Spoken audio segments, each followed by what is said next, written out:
Hey guys, so I thought I'd redo this video just because the last one, the volume was really low and I didn't realise until afterwards. And I finally found a way how to fix it, so yeah. These are going to be in a different order because I haven't really ordered them or anything. And the ones I want to show you in detail I'll do separate videos of. So yeah, here we go. I'll just start randomly. There are DVDs and there are both DVDs and Blu-rays on here. So yeah. So first we have The Bride of Chucky. This came from Poundland for £1. Weirdly, at Halloween they're really good. They get lots of cheap DVDs. Then we have the... Is it a Blu-ray or DVD? Oh, it's both. Right, okay.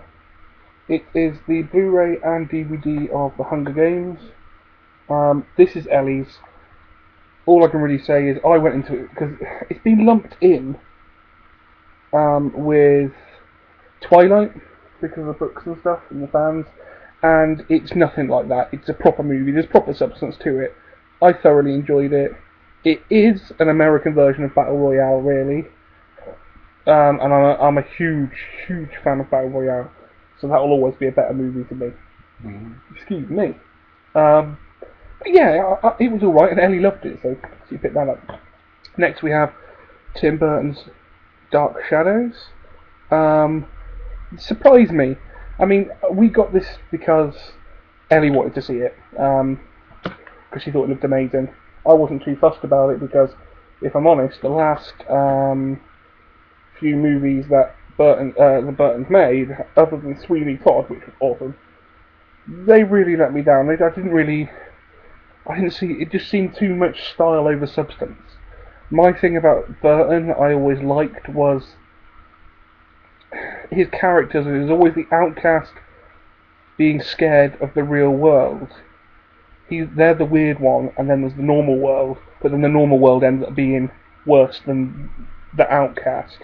That's what I loved, and I really got that kind of feeling from Dark Shadows. It really felt like it was from the era of Edward Scissorhands and Big Fish and Mars Attacks, so I was happy with that. And there's an awesome cast. I mean, obviously you have his right-hand man and woman, Johnny Depp and Helena Bonham Carter, but then there's Eva Green, Michelle Pfeiffer, Jackie Earle Haley, he's good in this, Chloe Grace Moretz, who is got to be one of my favourite child actors at the moment. She's just brilliant. I didn't think I was going to talk about these anyway. Then we got Rika 2. Haven't seen this one. Picked it up at Poundland. Enjoyed the first movie, so thought why not. And we have Cabin in the Woods. This is the lenticular DVD. I don't know if you can pick up on the video there, maybe. But really enjoyed this movie. It's not groundbreaking like it says on here. It says groundbreaking and insanely enjoyable, a game changer. It's not a groundbreaking, but it's bloody enjoyable. Thoroughly enjoyed this movie. I'm really enjoying Chris Hemsworth in anything he does. He was brilliant as Thor. So yeah, I mean, if you want a fun horror movie, check it out. And from what I've heard from Josh Whedon about the future of Cabin in the Woods, is that him and his writers, they want to explore the universe, which I think it's got a lot of scope for them to explore the universe in that. Okay, then we have the Blu-ray of Monsters, another lenticular cover. I think it's lenticular anyway. This movie got a lot of shit. I don't know why. It seems nowadays a lot of movies people go into it expecting the wrong thing. Like, people went into this because it's called Monsters. They went into it expecting a monster movie, and it's not. It's a love story set within a monster movie, and it's awesome. And if people don't get that, then they're ignorant. It's an incredible movie for the budget it had, and it's one of a kind. I really enjoy this. This was a big shock. It was up there with District 9 for me in how much of a shock, but this obviously doesn't have any big names attached to it.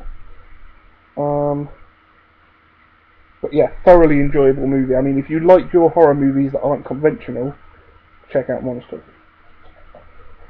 Then we have another edition of Coraline. This is a DVD with another different slipcase on it. I'm obsessed with this movie. I love Neil Gaiman. I love Henry Selick.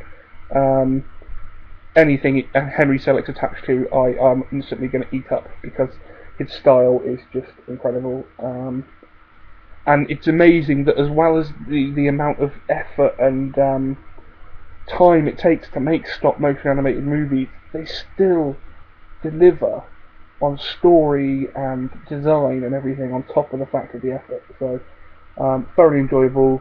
It's only £3, as you can see it there, so I thought we'd get it. And it's got some sneak peeks of Paranorman, which is a movie I want to see, so that was cool. Also picked up Despicable Me at last. Loved this movie when we saw it. Lots of fun, quite surprised. And this has the extra mini movies of the Minions. So, yeah, awesome movie. Then we have, I picked this up from CEX, or Sex, whatever you call it in Britain. And this is Shane Meadows' box set. Probably one of my favourite English directors now. He just has this way of making me get into stuff I wouldn't usually watch. And he picks amazing actors. Obviously, I've only seen This Is England, because This Is England is incredible and everyone needs to see that movie, if just to change perceptions of Skinhead. But this also has in it 24/7, A Room for Romeo Brass, and Dead Man's Shoes, and This Is England. So yeah, I'm really excited to see the rest. And I thought for £8, it's pretty much mint, brilliant condition. So yeah, I thought why not. Then we have Monster Brawl, which I've been following on Facebook for years, and it's basically like wrestlers. It's monsters versus monsters wrestling. Basically, you have Frankenstein versus Werewolf, Cyclops versus Witch Bitch, Lady Vampire versus the Mummy. And then it's got some famous people from the wrestling world. I mean, I don't know who half of them are. I know Kevin Nash, because when I was into wrestling I was young, and it was WCW, and there was the NWO and the Wolfpack, and that's when I was into wrestling. Yeah, Dave Foley, Art Hindle, Robert Mallet, Kevin Nash, Jimmy Hart, and Herb Dean. Oh, and Lance Henriksen. Oh, awesome. Well, that's cool then. Obviously I know who Jimmy Hart is as well, but the rest I don't know. But yeah, it just looks awesome. Right up my alley. I love my cheesy horror. Up next to Greg Davis live DVD. We picked this up when we went to see him. Went to see him recently in Salisbury. The guy, he's a stand-up comic comedian, and most of you will know him as Dr. Gilbert from the In-Betweeners. Mr. Gilbert from the In-Betweeners. He is a funny-ass man. He is fucking hilarious, and this was his second live. Well, this is his first live show, but we went to see his second. This one's called Firing Cheese Balls at a Dog, which isn't just a stupid name. There is a story behind it. And then the one we went to see was The Back of My Mum's Head, which also has a story behind it. But we picked this up from the Merc table, and then after the show, he came and signed it. He even drew on one of his nipples, Ellie and Mark, Greg. Absolutely lovely guy. Yeah, and I would say if you want good hot comedy, please check Greg Davis out. He's funny. Right, what am I on? Okay, I can't show much more. But yeah, so I'm going to do obviously a big video on this. I've got the new Blu-ray Universal Monsters Essential Collection. I've got them all on DVD, but it just looked too good, and for £37 brand new, I couldn't pass it up. But I'll do a video on that properly. This I picked up in Poundland, which is Favourite Monster, an affectionate homage to Forrest J. Ackerman. Obviously he did the magazine, Famous Monsters. Right, I will leave the rest for now and do that in the second part. But yeah, cheers for watching, guys, and I'm going to go ahead and do part 2 straight away. So, cheers for watching, guys. I hope the volume's better on this. See you in part 2.